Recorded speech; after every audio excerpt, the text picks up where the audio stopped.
Bismillah, kusoo dhawaada channelkayga waa Zahir Maxamed. Maanta waxaan qaadan doonaa casharkeena saddexaad ee maadada macroeconomic. Maanta casharkeena saddexaad wuxuu ku saabsan yahay circular flow. Waxaa la dhaho circular flow waxaa loo isticmaalaa faahfaahin iyo casharka maanta wuu yaryahay. Waxaa kaliya qaadan doonaa waa graafkaas iyo circular flow la dhaho iyo value added iyo intermediate good maxaa la dhahaa. marka hore haddaan ka bilaabno circular flow maxaa la dhahaa. Circular flow waa graph waaye kaasoo ku tusaayo isdhexdhaafka lacagaha iyo gudiska iyo adeegyada, macnaha adeegyada qalabka alaabaha iyo adeega iyo lacagaha si isku dhex dhaafaan oo sheegaya circular flow. Circular flowga markaan ka hadlayno waxa badanaa isbarbardhigaa noocyo kala duwan jirto oo circular flow ah, laakiin maanta kaliya aniga waxaa diiradda saarnaa waa householdiga oo qoyska iyo firmiska shirkadaha xiriirka ka dhexeeya xagga lacageed, xagga alaabeed iyo xagga mid adeega. Tusaale ahaan marka kasoo qaadno waa kana householdiga qoyska, halkaana waa shirkadaha waa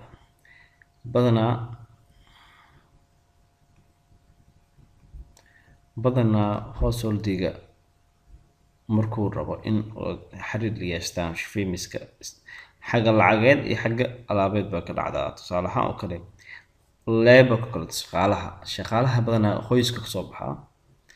Qoyska kasoo baxo shaqaalo ayuu yahay, wuxuuna u shaqo doonanayaa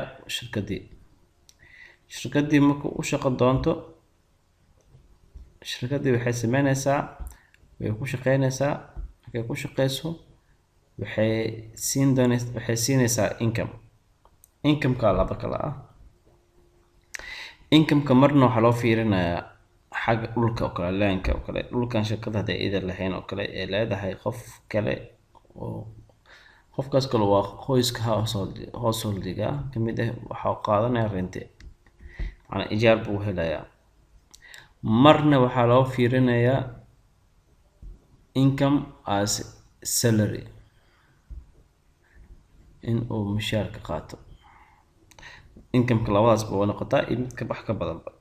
Marka tusaale kaas oo ah income-kaas ayuu qaadanayaa mushaarkiisa qofka laborka ah ama qofka maalka dhulka leh oo householdiga ah oo ijaar qaadanaya. Markaan rabna inaan ka fiirin dhanka kale, shirkadda idina waxay bixinaysaa waxbay soo saaraysaa. Qofkan laborka waxbuu soo saaraya, waa production way.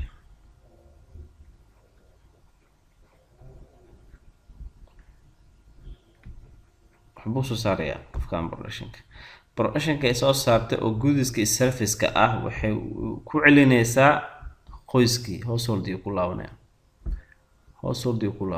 householdiga maxay sameynayaan alaabahan la siiyey oo ama xaggooda ka imaadeen consumption bay sameynayaan, macnaha wixii lasoo saaray consumption bay ku sameynayaan, macnaha istihlaak way cunayaan. wixii markay isticmaalaan iyagana waxay bixinayaan qarash oo ah buyer way, waxbay gadanayaan, shayga gudiska bay gudanayaan. asigana qofkii shirkadiina alaabta keentay wixii waa seller, alaabtii bay gadaysaa, waxaana ka gadaysaa householdiga markuu alaabta isticmaalo. alaabta markuu rabo inuu isticmaalo wuxuu gadanayaa alaabtaas uu rabo inuu isticmaalo, waa buyer iyo seller. marka sidaas loo fiiriyo waxaana bixin doonaan waa expenditure, qarash bay bixinayaan. qarashkii ay bixiyaan markay helaan kadib haddana income-ka u bixinayaan qolada shirkadda, waxay ku bixinaysaa income-ka markuu helo qofkan oo lacagta soo galo waxbuu soo gadanayaa, haddana buyer waa shirkadina haddana seller. macnaha circular flow lagu sheego waxaa waaye macnaha arrinta marba wareeg waaye. wixii la gato shirkadii ku laabanay, shirkadii lacagtay bixinay, lacag markay bixiso qofkan kale waxbuu gadanaya, consumption gadanaya. shirkadii waxbay soo saaraysaa, maxay soo saartay waxa asaa gadanaya, qofka kalena labor buu noqonaya. macnaha saas bay u wareegaysaa, macnaha intii oo la shaqeynaya waa ugu soconaysaa circularkaas saasaa loogu bixiya circular flow. waxaa rabnaa kadib inaan kada ka hadalno intermediate maxaa la dhahaa, value added maxaa la dhahaa.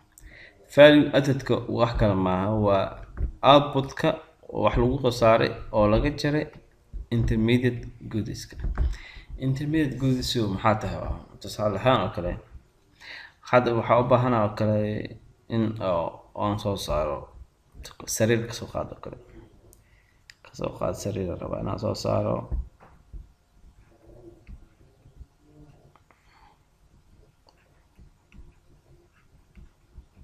sariirtan aan rabo inaan soo saaro ama waa soo saaray kasoo qaad, waa output way. output markay tahay wixii lasoo saaro waaye. outputka qiimihiis wuxuu kugu noqonayaa intaan outputka aan soo saarin waxaa kaa galay shay. sariirtan inaad soo saarto waxyaalaha kaa galay waxaa loo yaqaanaa inputka kaa galay intermediate goodies. intermediate goodies loo yaqaanaa. alaabahaas waxaa kamid ah tusaalahaan oo kale waxyaalaha ugu muhiimsan sariirta oo loo baahan yahay waa alwaax oo kale. alwaax oo kale kamid ah, waxaa kamid ah oo kale masaabiirta. maxaa kaloo gali karaa? waxaa gali karaa tusaalahaan oo kale shinjiga oo kale, koolada ama xabagta.